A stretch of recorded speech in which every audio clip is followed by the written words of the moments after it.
There are some things that drivers inadvertently do that bring their diesel engines closer to the point where it's going to die, or it's just going to break down on them. In this video, we're just going to look at some of the common mistakes that drivers make with diesel engines that are shortening the life of that engine. The diesel engine has always been regarded as solid, agricultural, and bulletproof to some extent.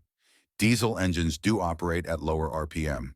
They produce lots of torque in this very narrow power band because you get so much low RPM torque. Many drivers lug them. They ask too much of the engine.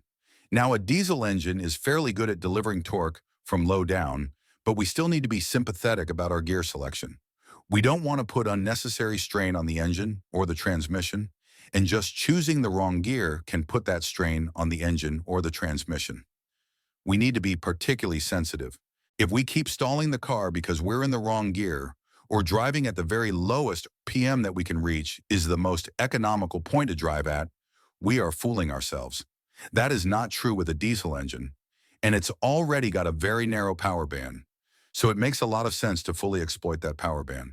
And indeed, if we want the fuel economy, we certainly need to be exploiting the power band more fully than just sitting at low RPM all the time. Diesel fuel itself is a lubricant, and this goes some way to explain why diesel engines last so long. You actually got diesel fuel, a lubricant, going directly into the cylinders each time the combustion process is taking place. But that doesn't mean that we can skip on servicing. The oil quality will degrade. The oil will become diluted over time as byproducts of the combustion process and unburnt fuel seep through. And that's particularly something that's going to happen on cold engines. If we do a lot of cold journeys, the degradation on the oil itself is certainly going to accelerate, and the oil is not going to do as good a job of lubricating the engine. It's important then to change the oil regularly. Manufacturers may state 9,000 hours or 12,000 miles or 12 months. But most drivers who drive very, very high mileage diesel engines cut those down. They change the oil more frequently, and that is the single biggest thing we can do to prolong the life of our diesel engine. The fuel system in a diesel engine operates at extremely high pressures up to 30,000 psi. Poor quality fuel, contaminants in the fuel, or just faulty injectors can go a long way to upset the smooth running of our diesel engine. And now they come with particulate filters. If the fuel is not atomizing correctly as it burns, it's producing more soot. And that soot is going to clog up the particulate filter. We need to be especially conscious of the quality of the fuel that we use, and also the quality of the fuel system that we've got in our car. If the injectors, the fuel pump, or any other components in the fuel system are starting to degrade, that can affect the running of the car. We'll notice that initially with a drop in MPG. It may be producing more soot. That might lead to more common regenerations of the particulate filters. These are all signs that something needs to be attended to within our diesel engine. And ignoring that will often cause the problem to accelerate, to get bigger over time, and we have a much more expensive repair to deal with. We should never let the diesel engine overheat if the coolant, the thermostats, or there's any other issue with the engine causing it to overheat. That is a great way of killing even a diesel engine. They are not absolutely bulletproof. They are still subject to the issues that come from an overheating engine. Never ignore a temperature gauge if it starts creeping up above normal operating temperature without a really good explanation. i.e., we're driving through the Arizona desert, for example. Excessive idling. Now, in itself, engines are designed to idle, but the idling process is very inefficient.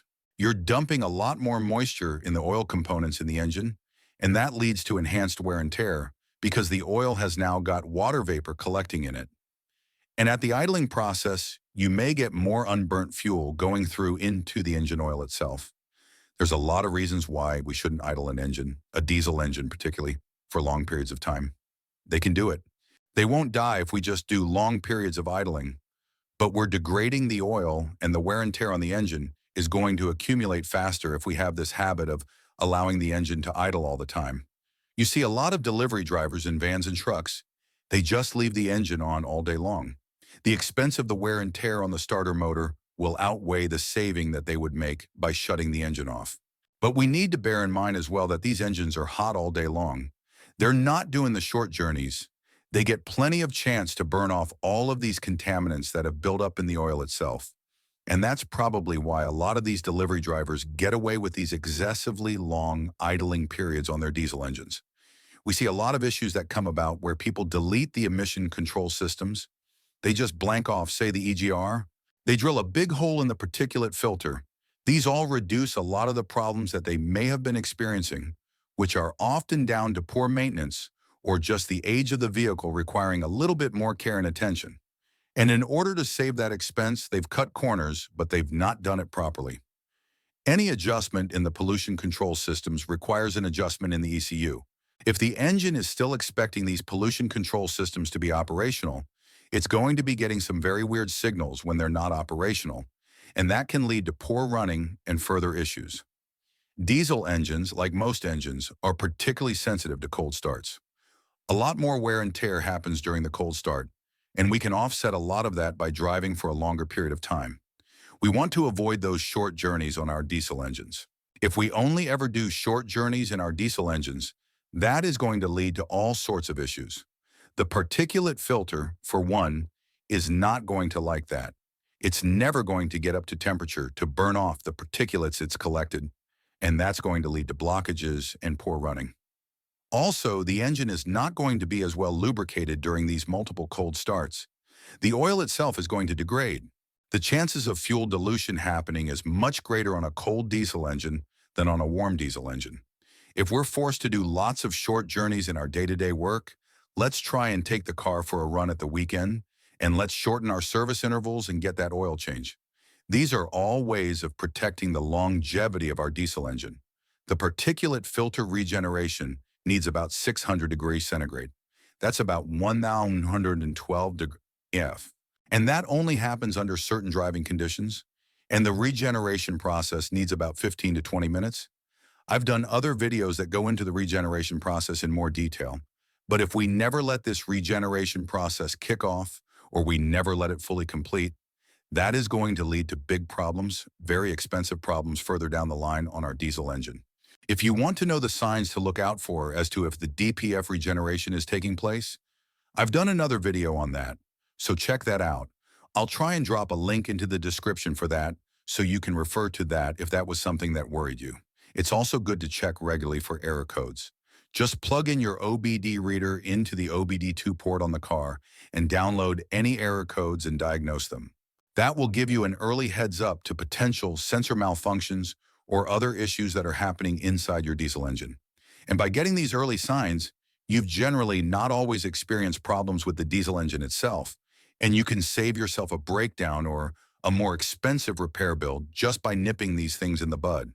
So I really hope that this video has helped you to get the best out of your diesel engine. I've just highlighted a few of the common diesel engine killers that I see people doing all the time. And just with a little bit of common sense, a little bit of mechanical sympathy, we can make our diesel engine last much longer. Please boot the like button if you found this video useful. Subscribe to the channel if you haven't done so already. We'd hate you to miss out on the great content we've got lined up. And I've lined this video and this playlist up for you that should really help you to get the best out of your diesel engine. And those are the habits that kill your diesel engine faster than you think. By changing just a few of these behaviors, you can easily add hundreds of thousands of miles to your engine's life and save yourself a fortune in repair bills. If you found this video useful, don't forget to hit the like button and subscribe to Car Fix Free right now. Because in the next videos, I'll be sharing more hidden secrets most drivers completely overlook. Tips that can make your engine run smoother, stronger, and last much longer. Make sure to turn on the notification bell so you don't miss out, because sometimes just one small tip can save your car from a costly repair that could set you back thousands. This is Car Fix Free, the channel that helps you drive smarter, save money, and avoid the mistakes mechanics want you to make. See you in the next videos.